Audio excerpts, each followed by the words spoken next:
Katakanlah kalau memang yang FOMO ini adalah investor-investor baru, apa yang bisa kita berikan atau Mhm. saran apa yang bisa kita berikan kepada mereka agar mereka tidak terjebak di saham Rp1 ini atau saham gocapan juga kalau bisa harus lebih berhati-hati apa? Efek psikologis apa yang mungkin bisa dirasakan investor dengan adanya saham-saham seharga Rp1 ini? Oke, efek psikologisnya mungkin sekarang, itu jadi ongkos belajar ya, but next time, cobalah kita investasikan, leher ke atas dulu gitu, jangan langsung nyemplung ke market tanpa nggak tahu apa-apa, cuma ikut rumor aja dan cuma liatin running trade doang, nah itu nggak guna banget menurut saya gitu. Zaman sekarang ini kan, gampang actually ya cari seminar literasi, pasar modal. Ini banyak diadakan oleh, sekuritas masing-masing. Nah, nggak ada salahnya kalau kita ikutin seperti itu.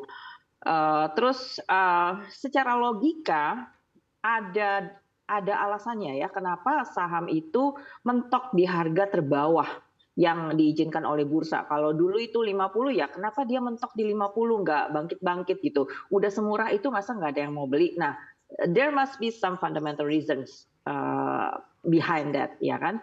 Itu juga kita harusnya udah patut curiga. Jadi ingatlah bahwa harga murah itu tapi bukan saham murahan. Apakah hal ini juga yang membuat nilai transaksi bursa di akhir-akhir ini cukup sepi bahkan di kisaran 7 triliun? Seperti apa Iya. Anda melihatnya, Bu Liza? Oke, kalau bicara transaksi bursa belakangan ini memang likuiditas, mulai mengering ya. Mungkin karena pelaku pasar ini banyak menunggu ya. Dari minggu lalu, sudah ada, keputusan, The Fed untuk, menahan suku bunga, and then minggu ini kembali disusul oleh bank sentral lain gitu. Dan juga secara overall ternyata perekonomian dunia ini belum bangkit-bangkit juga gitu. Di satu sisi, berusaha memerangi inflasi, inflasinya turun tapi, di sisi lain malah ancaman resesi menghadang, ya kan? Sementara China yang, dari sejak reopening bulan Desember itu diharapkan bisa jadi booster perekonomian global, ternyata belum bangkit juga recovery ekonominya. So, disitulah letak kenapa bursa ini kebanyakan muram ya, agak muram, Oke. belakangan ini. But actually kalau di Amerika justru, bursa saham mereka udah membukukan kenaikan cukup lumayan year to date ya, kayak S&P 500 sama Nasdaq-nya udah naik 20-30%. Sementara kita memang masih going nowhere. Padahal secara fundamental mungkin kita baik-baik saja gitu.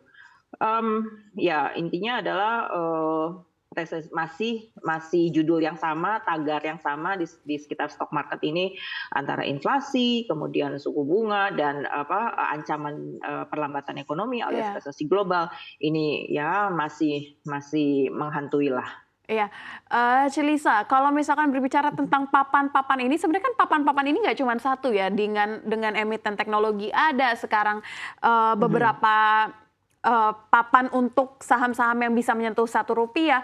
Bisa nggak sih atau mungkin nggak sih seleksinya ini dilakukan sejak awal, bukan sejak company-company tersebut memutuskan untuk IPO atau siapapun akhirnya bisa IPO. Tapi dengan adanya seleksi di awal, akhirnya kan memang sudah terfilter terlebih dahulu sebelum akhirnya berada di Mhm. bursa. Mungkin nggak itu untuk dilakukan? Hmm. Mmm, Sepertinya, pihak otoritas bursa ini mulai mengetatkan, persyaratan company yang mau IPO ya. Jadi, contohnya, perusahaan underwriter harus mau bikin valuation report-nya dulu gitu. Jadi menilai apakah harga yang ditawarkan itu fair value atau under value atau over value gitu. Kemudian jadi mencegah jangan supaya, kita ambil IPO yang sembarangan. Nah, dari situ, jadi bisa lebih transparan gitu ya. Dan sebenarnya baca prospektus itu sedikit banyak, penting juga. Jadi mudah-mudahan para investor zaman sekarang, para trader sekarang tuh bisa mulai agak, rajin sedikit bukalah prospektus gitu ya. Kayak waktu zamannya, Gotoh waktu IPO dulu, coba kalau misalkan ada yang, baca prospektusnya ya, padahal di situ sudah mereka bikin contohnya proyeksi laporan keuangan sampai 2024 dan ternyata memang masih negatif. So, performance-nya no wonder gitu kan, belum menunjukkan perbaikan sampai sekarang. So, memang benar kata kamu kalau sebelum membeli di IPO, teliti dulu sebelum membeli.